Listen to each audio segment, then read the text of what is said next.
Oke, artinya jika kemudian nanti kita berandai-andai Pak Menteri dan juga memberikan kepastian kepada mereka, jika nanti kemudian jangan sampai ya terjadi hal yang tidak diinginkan, kecelakaan, siapa yang harus bertanggung jawab?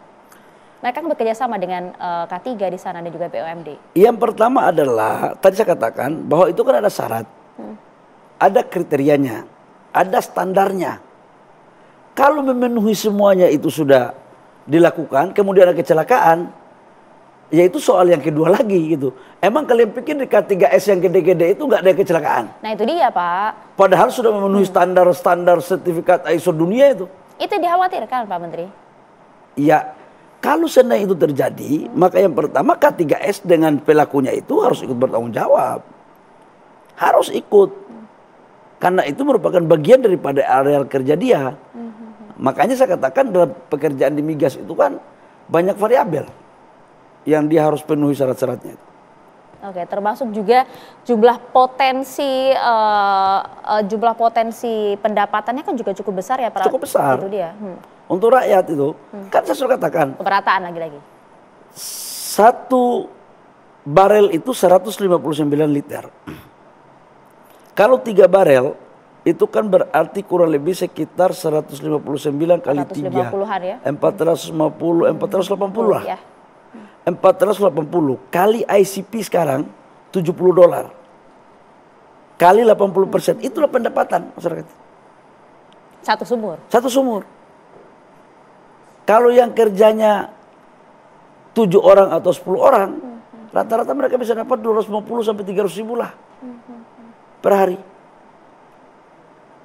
Makanya saya katakan kewajiban pemerintah menyiapkan marketnya, off-takernya yang jelas dan cara mengelolanya dengan baik. Itu Mbak. Jadi jangan sampai ditakut-takuti bahwa ini rakyat nggak bisa. Terus kalau rakyat kita nggak bisa, terus siapa yang bisa? Itu lagi. Nah itu dia. Itu kan untuk pemerataan lagi-lagi ya Pak ya? Itu saya katakan bahwa di pasal 33 itu Undang-Undang 45 itu pengelolaan sumber daya alam itu dikuasai oleh negara, dikelola untuk kesejahteraan dengan asas pemerataan. Jangan monopoli terus. Nggak bisa lagi republik ini akan dibuat begitu. Nggak, arahan Bapak Presiden Prabowo udah jelas. Masyarakat kita siap Pak? Kenapa tidak? Oh dulu kita aja belum merdeka pakai bambu runci merdeka, emang tanya bisa merdeka? Mau tunggu siap dulu. Nggak ada.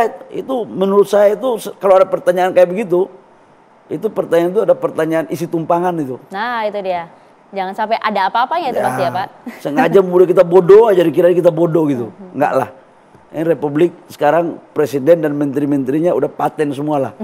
Udah ngerti lah kelakuan-kelakuan lama-lama itu udah paham lah.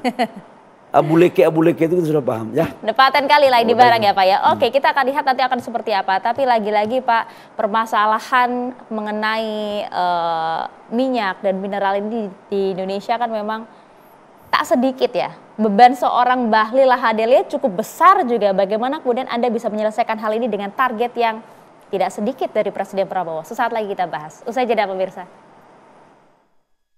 Iya, Anda masih kembali bersama kami di One on One, masih setia bersama kami juga di sini ada Menteri SDM Bahlil Lahadalia. Pak Menteri. Ya Maria. Aduh, kalau lihat kinerja Pak Menteri ini luar biasa ya. Mulai dari kiprahnya di Menteri Investasi hingga SDM saat ini.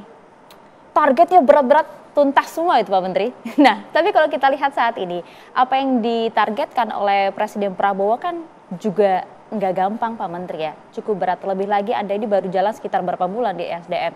Tapi sudah membuat beberapa gerbakan, termasuk juga Permen 14 tadi tahun 2025 yang Anda sampaikan. Dan juga beberapa hal, belum lagi Pak Prabowo dengan tegasnya menyampaikan soal tambang ilegal.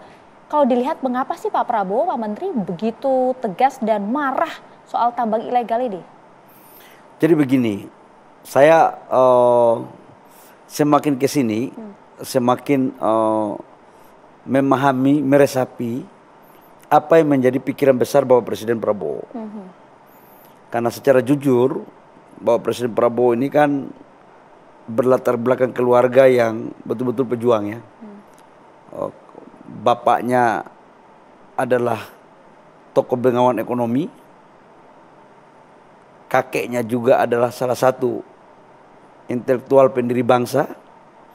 Dan beliau kan adalah seorang prajurit sejati yang betul-betul rela mengorbankan nyawanya pun untuk kedaulatan dan marwah bangsa gitu. Dalam konteks pasal 33 kami selalu disampaikan bahwa membedakan menteri mana yang betul-betul merah putih atau tidak itu adalah tergantung dari seberapa besar kita menjalankan pasal 33. Nah khususnya di saya memang pasal 33 ini kan bumi, kekayaan bumi, air laut dan segala macam segala isinya itu lebih banyak di SDM. Memang lebih banyak di SDM. Nah kalau itu ilegal berarti pertama kan merampas hak negara. Yang kedua, dia mengelola tidak menjalankan asas-asas kelaziman penambangan. Yang ketiga, pendapatan negara nggak ada. Artinya kalau ini dilakukan seolah-olah negara ini nggak ada. Maka Bapak Presiden membentuk Satgas penataan lahan di kawasan hutan.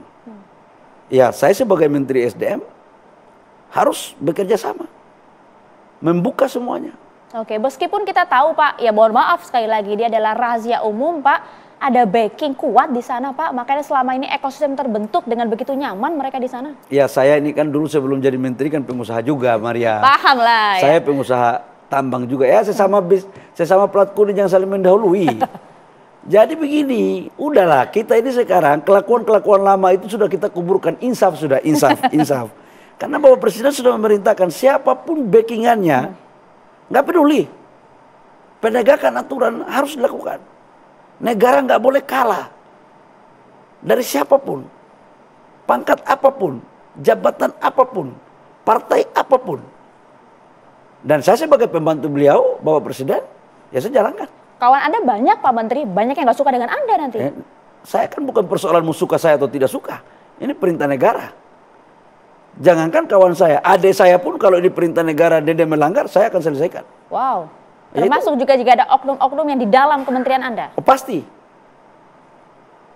Kalau itu terjadi, coba aja.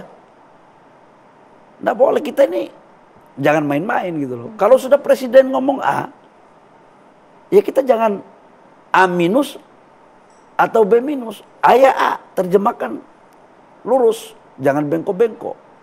Kalau sudah undang-undangnya begitu, sudah ada ketegasan dan keinginan presiden, menteri itu kan pembantu presiden.